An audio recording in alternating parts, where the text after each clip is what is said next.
ప్రసంగం వినిపించడానికి సాదరంగా ఆహ్వానిస్తున్నాము. పాఠశాల ప్రధానోపాధ్యాయులు శ్రీమతి ఇందు మండ్రాయ్ గారు, పాఠశాల అధ్యాపక బృందం, అధ్యాపకేతర బృందం, విద్యార్థులు, ఆగస్ట్ 29 ప్రశ్న అడిగారు. సర్వీస్ సమావేశం జరుపుకుంటారు అంటే గిడుగు రామూర్తి పంతులు జన్మదినం. ఆగస్ట్ 29 గిడుగు రామూర్తి పంతులు జన్మదినం. దాని సందర్భంగా జరుపుకుంటారు. మాతృభాషా దినోత్సవం, తెలుగు భాషా దినోత్సవం అంటాము. కానీ గిడుగు రామూర్తి పంతులు పుట్టినప్పటి నుంచి తెలుగు పుట్టిందని కాదు, వారి జన్మదినం సందర్భంగా జరుపుకుంటున్నాం అంటే వారే తెలుగు జరుపుకున్నారని కాదు. మామూలుగా సైన్స్ డే, సివి రామన్ కనుగొన్న రోజు, రామన్ ఎఫెక్ట్ కనుగొన్న రోజు జరుపుకుంటారు, ఇంకోటి చేసుకుంటారు. కాబట్టి గిడుగు రామూర్తి పంతులు జన్మదినాన్ని జరుపుకుంటున్నామంటే గిడుగు రామూర్తి పంతులు గారు తెలుగును ప్రారంభించారేమో, లేకపోతే ఇంకోటి వారు వ్యవహారిక భాషా ఉద్యమం అంటే అంతకంటే ముందు ఇక్కడ చూపించిన శ్రీనాథుడు, నృసింహ కవి, అంతకంటే ముందు శతాబ్దాలలో ఉన్న కవులందరూ కూడా సంస్కృతం అంటే భారతీయ భాషలన్నీ కూడా సంస్కృతం నుంచి పుట్టినాయి. కాబట్టి చాలా మంది సంస్కృతం ఆధారంగా, వ్యాకరణం ఆధారంగా, వ్యాకరణం అంటే గ్రామర్, సంస్కృతం ఆధారంగా వ్యాకరణం ఆధారంగా రచనలు చేసేవారు. అది తప్పి చేస్తే అది చాలా పెద్ద దోషంగా పరిగణించబడేది. గిడుగు రామూర్తి పంతులు ఒక రెవల్యూషనరీ, ఒక ఉద్యమకారుడు. ఆయన ఏమేమి ఉద్యమం చేశాడు? గ్రామర్, సంస్కృతం అట్లా ఏం లేదు, వాడుక భాష, వ్యవహారిక భాష.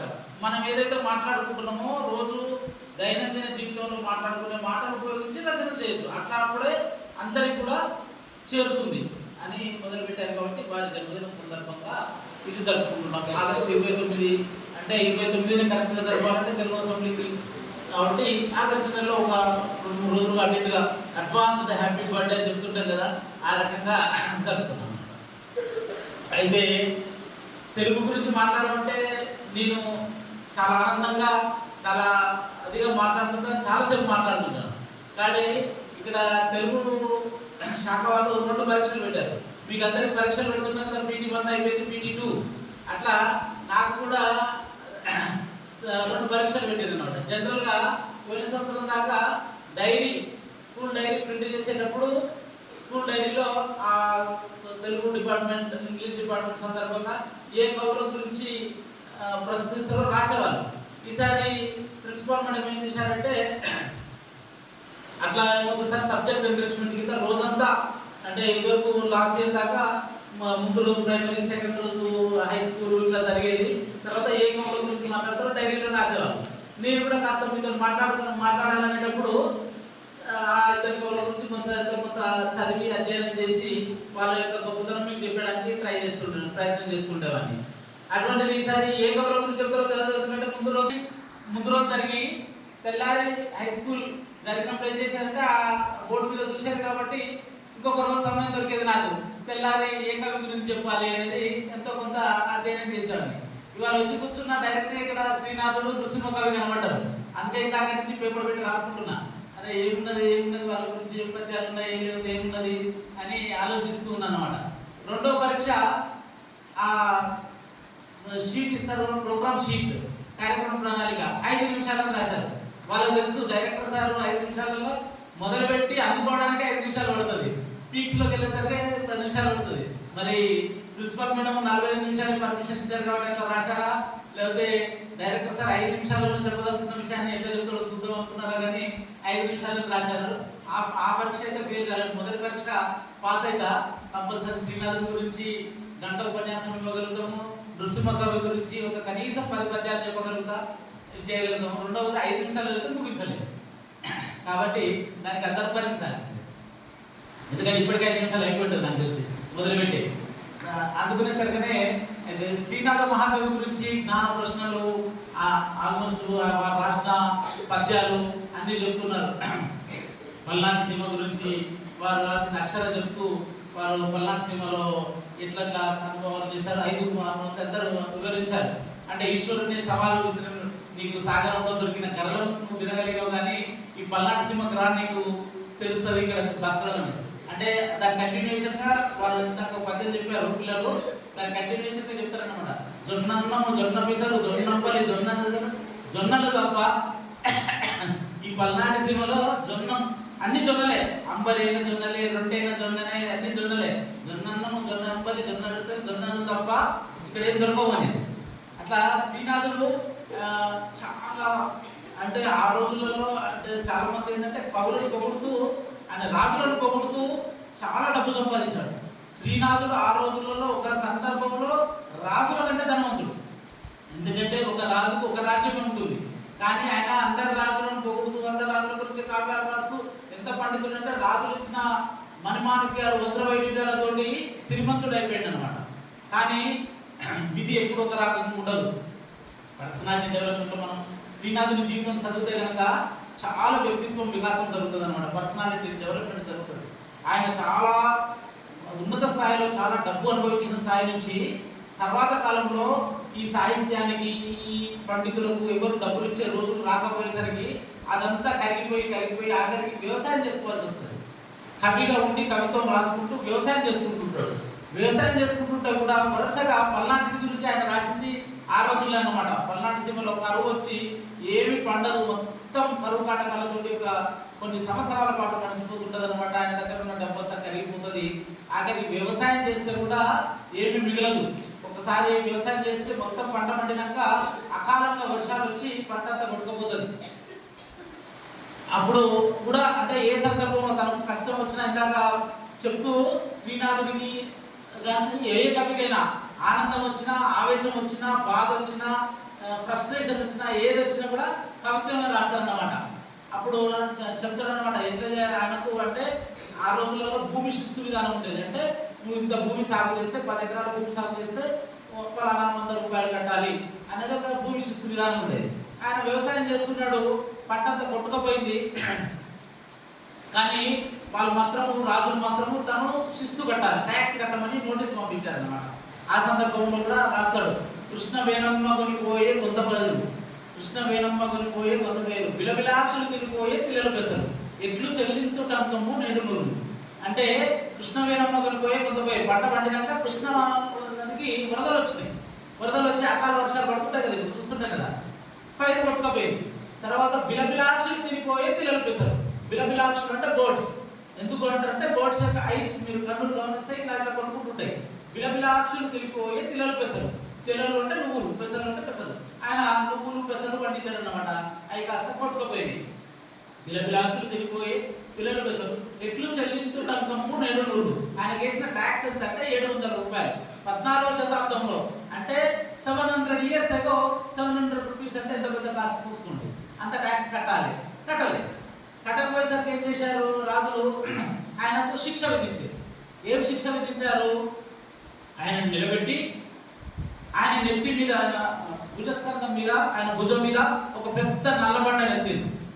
ఆయన చేతులకు ఒక వెదురు కొడి. ఆ రోజులలో ఖైదీలకు, ఇప్పుడు ఖైదీలకు సంఖ్యలు వేస్తారు కదా, ఖైదీలకు ఒక వెదురు, ఆ రోజులలో ఇనుము లేదు కాబట్టి వెదురుతోటి సంఖ్యలు వేసింది. కింద కాళ్ళకు బంధనాలు వేశారు అనమాట. ఆ ఎండలో ఎండలో వీధుల గుండా మొత్తం తిప్పినారు అనమాట. ట్యాక్స్ కట్టలేదు. ట్యాక్స్ కట్టకపోతే శ్రీనాథుడు అని కూడా ఎంత శిక్ష విధిస్తామో చూడండి అని రాజును చూపెట్టడం కోసము ఆయనకి ఈ రకమైన ఒక నల్లబండ ఎత్తి ఈ చేతులకు కాళ్ళకు సంఖ్యలు వేసి మొత్తం నగరంలో తిప్పుతారనమాట. తిప్పితే ఆ సందర్భంలో కూడా, అటువంటి సందర్భంలో కూడా కవితనే చెప్తాడనమాట. కవిరాజ కంఠము కౌగిలించనే కదా పురవీధి ఎదురంట పొగడదండ. కవిరాజ కంఠము కౌగిలించనే కదా పురవీధి ఎదురంట పొగడదండ. ఆయన మెడలో ఒక దండ వేస్తారు, పొగడదండ. ఏం దండ? పొగడదండ అంటే ముళ్ళతో ఉంటాయి అనమాట. పొగడ పూలు ముళ్ళతో ఉంటాయి. ముళ్ళతో ఉన్న ఒక దండ వేస్తారు. కవిరాజు, ఆయన బిరుదుంది కదా కవిరాజు అని. కవిరాజ కంఠము కౌగిలించనే కదా పురవీధి ఎదురంట పొగడదండ. సార్వభౌముని భుజస్కంధం ఎక్కనే కదా నగర వాకిట నుండు నల్ల గుండు. ఆయనకు భుజం మీద నల్ల గుండు పెట్టింది కదా. మామూలుగా నల్ల గుండు ఎక్కడ ఉంటుంది? ఒక మూలన నగర వాకిట ఉన్నదన్నమాట. అటువంటి నల్ల గుండు తీసుకొచ్చి ఆయన భుజం మీద వేసిండు. ఆయనకు కవి సార్వభౌముడు అని బిరుదు కదా. సార్వభౌముని భుజస్కంధం ఎక్కను కదా నగర వాకిట నుండు నల్ల గుండు. ఆయన వీరభద్రారెడ్డి ఆస్థానంలో కవిగా పనిచేశాడు. వీరభద్రారెడ్డి వీరభద్రారెడ్డి విద్వాంసు ముంచేత వియ్యమందెను కదా వెదురుబడియ. వీరభద్రారెడ్డి ఆస్థానంలో ఉన్న విద్వాంసుడు ఆయన కవి. వీరభద్రారెడ్డి విద్వాంసు ముంచేత అంటే చేతులకు వియ్యమందెను కదా వెదురుబడియ. వెదురు సంఖ్యలేసింది. ఆంధ్ర నైషధకర్త ఆయన రాసిన మాటల్లో శృంగార నైషధం అని చెప్తుంటారు కదా. శృంగార నైషధం సంస్కృతంలో ఉంటే దాన్ని తెలుగులోకి రాశారు ఆంధ్ర నైషధం. ఆంధ్ర నైషధకర్త ఎగిరి యుగ్మంబున తగిలి ఉండేను కదా నిగలయుగం. అంటే ఆంధ్ర నైషధకర్త శృంగార నైషధం రాసినటువంటి కవి సార్వభౌమునికి తగిలి ఉండిన ఎంగిరి యుగ్మంబున, ఎంగిరి అంటే యాంగిల్స్, ఎంగిరి యుగ్మమున, యుగ్మం అంటే టూ యాంగిల్స్ కలిపి బాండింగ్ వేసాను అనమాట. ఎంగిరి యుగ్మమున తగిలి ఉండేను కదా నిగలయుగము. నిగలయుగము అంటే జాయింట్ వేసింది అనమాట. అట్లా అంటే ఫ్రస్ట్రేషన్ లో చివరికి శ్రీనాథుడు ఎంతకపోవడం చెప్పి నేను ఆపేస్తా. లాస్ట్ కు ఆయన బెడ్ మీద ఉంటాడు. బెడ్ రిడన్ అంటాం కదా, బెడ్ మీద ఉంటాడు. ఇక రేపు మాకు అనే సందర్భంలో కూడా చెప్తారనమాట. వచ్చి అంటారనమాట శిష్యులంతా, చివరి క్షణాలు కదా అంటే చెప్తారనమాట, నేను స్వర్గానికి పోతున్నా అని. స్వర్గంలో ఉన్న కవులు, ఆల్రెడీ చనిపోయిన కవులు స్వర్గానికి పోతారు కదా, వాళ్ళకు కూడా గుండె గుబేలు అంటుంది అని చెప్తారనమాట. దివిజ కవి గుండియల్ దిక్కునగా అరుగుచున్నాడు శ్రీనాథుడు అమరపురికి. అంటే శ్రీనాథుడు నేను రేపు మాకు పోతున్న స్వర్గానికి. ఆల్రెడీ చనిపోయిన కవులందరూ స్వర్గంలో కూర్చొని ఉన్నారట. ఆయన కవితాత్మకంగా ఊహిస్తున్నాడు. దివిజం అంటే స్వర్గం. దివిజ కవి గుండియల్ దిక్కునగా అక్కడ కూర్చున్న కవిలో గుండెలు గుబేలు అంటున్నాయి. శ్రీనాథుడు వస్తున్నాడు రా బాబు అని. అరుగుచున్నాడు అమరపురికి, శ్రీనాథుడు అమరపురికి. అమరపురి అంటే స్వర్గం అన్న. అట్లా శ్రీనాథ మహాకవి పర్సనల్ మనం గమనించాల్సింది 2-3 విషయాలు ఇక్కడ. అంటే సాహిత్యంతో ఎన్ని రకాలు. సాహిత్యం అంటే తెలుగు నేర్చుకుంటాం, భాష నేర్చుకుంటే ఏమొస్తుంది, భాష నేర్చుకుంటే ఏం జరుగుతుంది, తెలుగు లాంగ్వేజ్ మనకు కూడు పెట్టారు కదా. ఇంగ్లీష్ నేర్చుకుంటే టెక్నాలజీ నేర్చుకోవచ్చు. ఎస్, ఇంగ్లీష్ నేర్చుకోవడం ఎక్కడా తప్పు కాదు. ఇంగ్లీష్ మీడియం స్కూల్లో చదువుతున్నాము, సంస్కార స్కూల్ ఇంగ్లీష్ మీడియమే సార్, తెలుగు ఇంత గొప్పతనం చెప్తున్నారు. మరి అటువంటిప్పుడు ఇంగ్లీష్ మీడియం ఎందుకు పెట్టాలి, తెలుగులోనే చదవచ్చు కదా. ఇవన్నీ కాదు. ఇంగ్లీష్ చదువుకోవాలి, ప్రపంచాన్ని ఏలాలి, జాబ్ సంపాదించాలి. అంత మాత్రాన మాతృభాషను మర్చిపోవాల్సిన అవసరం లేదు. మాతృభాష చదువుకుంటే ఏమీ రాదు అనేది చాలా శుద్ధ తప్పు. ఇందాక ప్రిన్సిపల్ మేడం ప్రైమరీ స్టూడెంట్స్కి చెప్తుంది అనమాట, ఎవరైతే మాతృభాషలో, ఎవరైతే మదర్ టంగ్ మీద గ్రిప్ ఉంటారో వాళ్ళకి ఇతర భాషల మీద కూడా గ్రిప్ ఉంటుంది. ఎవరికైతే మాతృభాష బాగా వస్తుందో, చాలా చక్కగా వస్తుందో, వాళ్ళకి ఆటోమేటిక్గా మిగతా భాషలు వస్తాయి. దాన్ని మనందరం కూడా అంటే ఈ భారతదేశంలో మీకు తెలుసా 2011 సెన్సస్ ప్రకారము 1369 1369 మీకోసం చెప్తున్నా. మళ్ళీ తెలుగు పదం కూడా ఏం చెప్పిండు డైరెక్టర్ సార్ అని పక్కన అడగకుండా 1369 లాంగ్వేజెస్ అండ్ డైలెక్ట్స్. అంటే ఓన్లీ భాషలు కదా. డైలెక్ట్ అంటే తెలుగు ఒక భాష, తెలుగు ఒక మాండలికాలు మారిపోతుంటాయి. రాయలసీమ వాళ్ళు ఒక రకంగా మాట్లాడతారు, ఆంధ్ర వాళ్ళు ఒక రకంగా మాట్లాడతారు, తెలంగాణ వాళ్ళు ఒక రకంగా మాట్లాడతారు. లాంగ్వేజెస్ అండ్ డైలెక్ట్స్ కలిపి 1369 ఉన్నాయి ఈ భారతదేశంలో. మీరు ఇంగ్లీష్ అంటే ఇంగ్లాండ్, అమెరికా వెళ్ళండి, ఒకటే భాష. వాళ్ళకి ఇంకో భాష తెలియదు, only mono language, they know only English. ఇక్కడ ఆటో నడుపుకునే వాళ్ళు కూడా 3 లాంగ్వేజ్లు వస్తాయి. ఆటో నడుపుకున్న క్యాబ్ డ్రైవర్ కూడా 3 లాంగ్వేజ్, మల్టీలింగ్వల్. అమెరికాకు పోతే, ఇంగ్లాండ్కి పోతే, గొప్ప దేశం అనుకునే వాళ్ళకు ఇంగ్లీష్ తప్ప ఏం రాదు. అదే అంటే మనం కించపరచుకోవడం కాదు, ఎవరైనా ఉంటే ఫీల్ కావాలి ప్రిన్సిపల్ మేడంతో సహా. నార్త్ ఇండియన్స్ వాళ్ళకి 2 భాషలు వస్తాయి, English and Hindi. They don't know third language. South Indians Telugu, మనకు 3 లాంగ్వేజ్ పక్కా వస్తాయి. థర్డ్ క్లాస్, ఫస్ట్ క్లాస్ పిల్లలు ఇందాక ప్రైవేట్ స్టూడెంట్స్ ఉన్నారు కదా, ఫస్ట్ క్లాస్ స్టూడెంట్ కూడా తెలుగు, హిందీ, ఇంగ్లీష్ 3 చదువుతారు. వేర్ ఆల్ మల్టీలింగ్వల్, 3 లాంగ్వేజెస్ వస్తాయి. అంటే మేధస్సుకు పదులు పెడతాం అన్నమాట. ఇంకా చాలా చాలా మన కమ్యూనిటీలో ఉండే లంబాడ, గోండు, కోయ, భాష ఈ భాషలు వచ్చే వాళ్ళు ఉంటారు. అంత కొంత సంస్కృతం నుంచి భారతీయ భాషలు వచ్చినాయి కాబట్టి పూర్తిగా సంస్కృతం రాకపోతే సంస్కృతం అర్థమవుతుంది. కాబట్టి మనం వీఆర్ ఆల్ మల్టీలింగ్వల్. మల్టీలింగ్వల్ అంటే ఒకరి దగ్గర ఒక ఆయుధం ఉంటే, ఒక గన్ను, ఒక పిస్టల్ ఉంటే ఎంత ధైర్యం ఉంటాడు, 3-4 పిస్టల్స్, 3-4 గన్ను ఉంటే ఎంత ధైర్యం ఉంటాడు.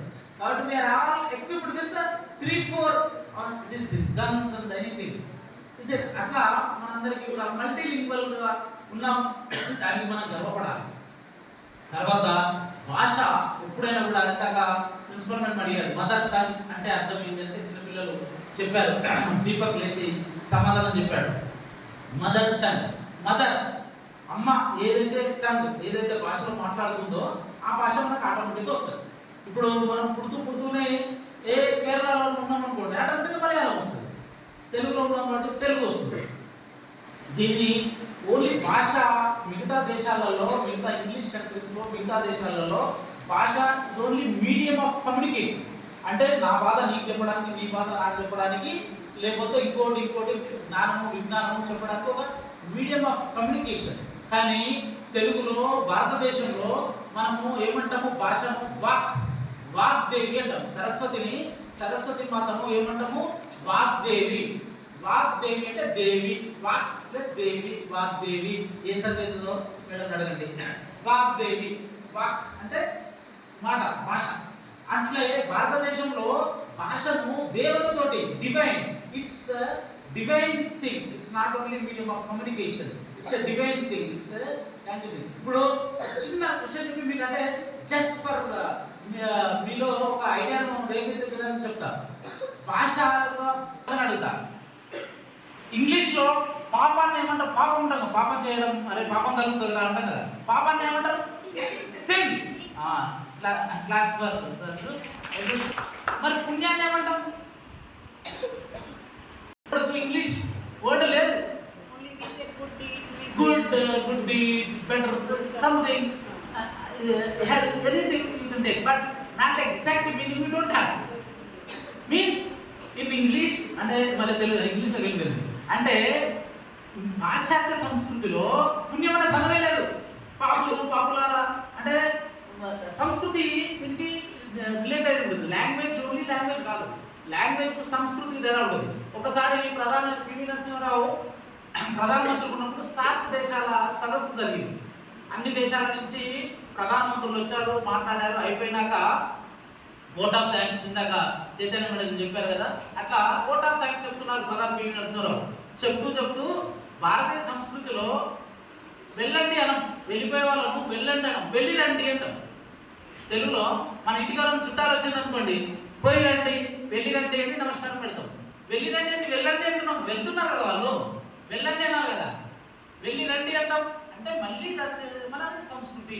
ఎప్పుడు మన ఇంటికి అతిథులు వస్తూనే ఉండాలి, చుట్టాలు వస్తూనే ఉండాలి. బిచ్చగాడు అడుగుతుంటాడు, ఎక్కడ చూసిందా? ధర్మం చేయండి బాబు అంటాడు. ధర్మం చేయండి బాబు, కళ్ళు లేని కబోదిని బాబు, ధర్మం చేయండి బాబు అంటాడు. బిచ్చం వేయండి బాబు అన్నాడు. ధర్మం చేయండి అంటే నీ ధర్మం. ఎవరికైతే కళ్ళు లేవో, ఎవరైతే వికలాంగులు ఉన్నారో, ఎవరైతే డబ్బు లేని వాళ్ళు ఉన్నారో, ఎవరైతే కష్టాలలో ఉన్నారో, ఎవరైతే అనాథులు ఉన్నారో వాళ్ళకి అన్నం పెట్టడము మన ధర్మం అనేది. ఒక బిచ్చగాడు కూడా మనకు ధర్మాన్ని నేర్పిస్తాడు. అంటే ఈ భాషలో సంస్కృతి విడి ఉంటుంది అనేది చెప్పడానికి చెప్తున్నాం. ఇంకా నృసింహ కవి గురించి కూడా చాలా పిల్లలు వచ్చారు. అంటే హై స్కూల్ విద్యార్థులందరూ కూడా శ్రీనాథుని గురించి, మీకంటే చిన్నపిల్లలు 1 నుంచి 5వ తరగతి వరకు మార్కుల వాళ్ళందరూ కూడా నృసింహ కవి గురించి కూడా చెప్పారు. నృసింహ కవి అదే శ్రీనాథుని పద్యాలు చాలా కష్టంగా ఉంటాయి, చాలా హార్డ్ వర్డ్స్ ఉంటాయి. నృసింహ కవి పదాలు చాలా చిన్న ఉంటాయి. తర్వాత ఇక్కడే కరీంనగర్ జిల్లా ధర్మపురం చెందినవాడు నృసింహ కవి. కాబట్టి ఆయన మకుటం కూడా నరసింహ శతకం అని ఆయన రాస్తే, ఆయన మకుటం అంటే చివరిలో లాస్ట్లో పెట్టేది విశ్వదాభిరామ వినరవేమ అంటారు కదా, అది వేమన శతకానికి మకుటం కదా. అట్లా ఆయన నరసింహ శతకానికి మకుటం ఏంటి? శ్రీ ధర్మపుర నివాసం అంటే 2 లైన్లుగా ఉంటాయి. ఆయన 100 శతకం అంటే 100 పద్యాలు. ఈ సాహిత్యము వాళ్ళకు కవులకు టైం పాస్ కాకను, రాజులను పొగడడానికి రాసేదే కాదు. ఆ రోజులలో మనలాంటి సంస్కార స్కూళ్ళు పెట్టి సంస్కారం నేర్పే సిస్టమ్ లేదు కాబట్టి అందరికీ పామరులకు, నాగలి దున్నుకునే రైతు, నాటేసే కూలి అందరూ కూడా ఇటువంటి చిన్న పద్యాలు పాడుకుంటూ మోరల్ వాల్యూస్ నేర్చుకునే వాళ్ళం అన్నమాట. ఆయన మోరల్ వాల్యూస్ గురించి చెప్పిన ఒక 2 పద్యాలు చెప్తాను. అంటే ఎటువంటి రకంగా వాళ్ళు సంస్కృతికి దోహదం చేశారు తెలుగు భాష ద్వారా. పసరంపు పనిచేయిన పసలకా వరి తప్పు, ప్రజల దుర్జనులైన ప్రభు తప్పు. ఎవరెవరు ఎవరికి దేనికి రెస్పాన్సిబుల్ ఉంటారని చెప్తారు. పసరంపు పనిచేయిన పసలకా వరి తప్పు. పశువులను కాసేవాళ్ళని చూశారు ఎక్కడైనా? ఊళ్ళలో గ్రామీణ నేపథ్యం వచ్చిన వాళ్ళు పశువులను కాస్తుంటారు. పశువులు కనుక తప్పిపోయి ఇంకో చేనులో పడి మిత వేసింది అనుకోండి, ఎవరిది తప్పు? పశువుల కాపరి. పసరంపు పంచైనా పశువుల కాపరి తప్పు, ఆయన వాటిని చూసుకోవాలి. అది కనుక మిస్టేక్లో విలువైన పంటను మోయకూడదు. పసరంపు పంచైనా పశువుల కాపరి తప్పు, ప్రజలతో జరులైన ప్రభుని తప్పు. అంటే యథా రాజా తథా ప్రజ అంటుంటారు కదా. ఒకవేళ కనుక పిల్లలు తప్పు చేసిన సంస్కార స్కూల్లో ఎవరిని అంటారు? ప్రిన్సిపల్ మేడం, డైరెక్టర్ సార్, టీచర్లు అంటారు. ప్రజల దుర్జనులైన ప్రభుని తప్పు, భార్య కయ్యాలి అయిన ప్రాణనాథుని తప్పు. అంటే ఇక్కడ డామినేషన్ హస్బెండ్ ఇస్ మోర్ అట్లానే ఏం కాదు. భార్య కయ్యాలి అయిన ప్రాణనాథుని తప్పు. ఒకవేళ భార్య మిస్బిహేవ్ చేసింది అనుకోండి, హస్బెండ్ తప్పు. తన ఇంటూ చెడుకైన తండ్రి తప్పు. ఒకవేళ ఇంకా కొడుకు తప్పు చేస్తే ఆ తప్పు ఎవరు వర్తిస్తుంది? తండ్రి తప్పు. కొడుకును డిసిప్లిన్ పెట్టాల్సిన బాధ్యత ఎవరిది? తండ్రిది. సైన్యము చెందిన సైన్యనాథులు తప్పు. ఒకవేళ ఆర్మీ కంట్రోల్లో లేదనుకోండి, ఎవరి తప్పు? Army chief. సైన్యము చెందిన సైన్యనాథులు తప్పు. కూతురు చెడుగైన మాత తప్పు. అమ్మాయికి ఎవరు బుద్ధులు చెప్తారు? తల్లి చెప్తారు. ఒకవేళ అమ్మాయి బిహేవియర్ సరిగ్గా లేదనుకోండి, ఎవరికి తప్పు? తల్లిది తప్పు. అశ్వంపు తప్పు అయినా ఆరోహకులు తప్పు. అశ్వంపు చెడుగైన ఆరోహకులు తప్పు. అంటే గుర్రాలను పరిగెత్తించాలంటే కళ్ళం సరిగ్గా వేసి ఆరోహకుడు ఎవరైతే రైడర్, హార్స్ రైడర్ ఉన్నాడో ఆయన ఎట్లా చెప్తే గుర్రం వల్ల పరిగెత్తుతుంది. అశ్వంపు తప్పు అయినా ఆరోహకులు తప్పు. దంతి దృష్టి అయినా మావాడి తప్పు. ఒకవేళ దంతి అంటే ఏనుగు, ఏనుగును కంట్రోల్ చేసేవారు మావాడి వాడు. అంకుశం పట్టుకొని దాని మీద కూర్చుంటాడు కదా, మావాడి తప్పు. ఇన్ని తప్పులు ఎరగక గురుజనులు ఎట్లు వెలుగుతారయ్యా గురుజనులు, భూషణ వికాస శ్రీ ధర్మపురి నివాస దుష్ట సంహార శ్రీమతులు కదురా. అంటే ఈ రకమైన తప్పులన్నీ తెలుసుకోకుండా కింద మీద కలవరం అయిపోతున్నారు అని చెప్పడానికి, ఒక మోరల్ వాల్యూ చెప్పడానికి లక్ష్మణ శాస్త్రంలో ఒక మంచి తప్పు. టైం అంటే ఇంకొక పెద్ద చెప్తాను, లేకపోతే చూపించేద్దాం. టైం లేదని చెప్పేవారు చెప్పారు కాబట్టి సాహిత్యం రాస్తూ మోరల్ వాల్యూస్ మీరు ఏదైనా తీసుకోండి. ఇప్పుడు ఇవాళ రేపు లక్షల రూపాయలు పెట్టి పర్సనాలిటీ డెవలప్మెంట్ ఇట్లా క్లాసెస్, స్టార్ హోటల్లో క్లాసెస్ జరుగుతున్నాయి కదా, అవన్నీ కూడా మీరు చిన్న తెలుగు పద్యాలు నరసింహ శతకమో, కృష్ణ శతకమో, దాశరథి శతకమో ఏ శతకం తీసుకొని కూడా మీరు అది కూడా తెలుస్తాయి. స్పిరిచువాలిటీ అంటే చాలా పద్యాలు కూడా స్పిరిచువాలిటీకి సంబంధించి ఉంటాయి. ఈయన రాసుకున్న స్పిరిచువాలిటీలో బ్రతికినన్నాళ్ళు నీ భజన తప్పను కానీ మరణకాలం మందు మరుతునేమో. అంటే బ్రతుకున్నన్నాళ్ళు ఎవరైనా కూడా మనం పొద్దున్న రేపు ఎల్లుండి వినాయక చవితి వస్తుంది, వినాయకుని చూపిస్తాము, ఇవాళ సోమవారం విష్ణుని గుడికి పోతాము. ఇట్లా బ్రతికినన్నాళ్ళు నీ భజన తప్పను కానీ మరణకాలం మందు మరుతునేమో. అంటే చనిపోయేటప్పుడు అంత పెయిన్స్, బెడ్ రిడన్ ఇవన్నీ ఉంటాయి కదా, ఆ టైంలో మర్చిపోతారేమో. మరణకాలం మందు మరుతునేమో. 70,000 యమదూతలు ఆగరంభున వచ్చి ప్రాణంపురు బట్టి పెకిలించినప్పుడు, అంటే అంటే అరుగులలో యమదూతలు వచ్చి ప్రాణాలు తీసుకుపోతారు అనేది ఒక కాన్సెప్ట్, హిందూ కాన్సెప్ట్ లో. కఫబాధ పైత్యములు కప్పగా ప్రమచేత, అంటే ఇవన్నీ రోగాలు, రుష్పులు ఇవన్నీ కఫబాధ పైత్యములు కప్పగా ప్రమచేత. కష్టపడుతుంటూ కంపముద్భవం ఉంది కష్టపడుతూ. అంటే ఆ రోజులలో ఆ బాడీ పెయిన్స్ హాస్పిటల్లో చూస్తుంటారు కదా, నీడిల్స్, సెలైన్స్, మందులు ఇవన్నీ ఈ కష్టపడుతున్నా. అంటే ఆ రోజులలో లేవు, ఆ రోజులలో ఓన్లీ బెడ్లో పడి చనిపోతుండ్రు. ఇవన్నీ పడుతూ నేను గుర్తిస్తున్నాను, నిన్ను తలుచుకుంటున్నావు, తలుచుకోలేను. కాబట్టి నాటికి ఇప్పుడే చేతుని నామభజన వినవయ్య చెవి విడిచి భూషణ వికాస శ్రీ ధర్మపురి నివాస దుష్ట సంహార నరసింహ దుర్గతి. అంటే స్పిరిచువాలిటీ, సంస్కృతి, ఈ మోరల్ వాల్యూస్ ఇవన్నీ కూడా ప్రతి శతకంలో ఉంటాయి. కాబట్టి ఈ రోజు మనందరం కూడా గమనించుకోవాల్సింది ఏంటంటే రోజంతా కూడా సబ్జెక్ట్ ఎన్రిచ్మెంట్ యాక్టివిటీస్ నడుస్తున్నాయి. మీ Rajalakshmi madam, Chaitanya madam, Bhavani madam రాలేదు, తెలుగు భవాని మేడం చిన్న వాళ్ళు, శివనాగమణి మేడం, వాళ్ళందరూ కూడా చక్కగా ప్లాన్ చేశారు. జ్ఞాన ప్రశ్నలు, మీ పద్యాలు పాటించడం, దానికి భావాలు చెప్పించడం, ఈ రకరకాల. తర్వాత కూడా మధ్యాహ్నం పూట కూడా కాంపిటీషన్, రకరకాల పోటీలు, స్పర్ధ పోటీలు ఉన్నాయి. ఈ రకంగా అన్నింటిలో పార్టిసిపేట్ చేయాలి. ఎవరో పద్యం చెప్తున్నారు, తనిష్ పద్యం చెప్తే మనకేముంది, త్రినయన పద్యం ఆమెకు వస్తుంది కాబట్టి క్లెవర్ తెలుగు కాబట్టి చెప్తుంటుంది, మనకు రాదు కదా, మనం రాదు. ఎవరికి రాదు, ఎవరికి వస్తుంది తెలుగు అని తనిష్ చెప్తారు, ఇంకో చెప్తారు, ఎవరికి ఏం రాదు. మనము అందరూ అన్నింటి మీద దృష్టి పెడితే అందరికీ అన్నీ వస్తాయి. కాబట్టి కరెక్ట్గా నాకు ప్రైజ్ రాదు కదా, లేకపోతే ఆన్సర్ తప్పేమో, ఇది పెట్టుకోని అవసరం లేదు. ఈ కాంపిటీషన్స్ జరిగేది, ఈ సబ్జెక్ట్ ఎన్రిచ్మెంట్ జరిగేది, ఈ రోజు మీ క్లాసులన్నీ పక్కన పెట్టి ఇవన్నీ జరిపించేది దీని మీద జ్ఞానం. దీంట్లో ప్రతి ఒక్కరు తెలుగు నేర్చుకొని తెలుగు పండితులు అయిపోయిందని ఎక్కడ చెప్పవట్లేదు. లేకపోతే అందరూ తెలుగులో మాట్లాడుతున్నారు.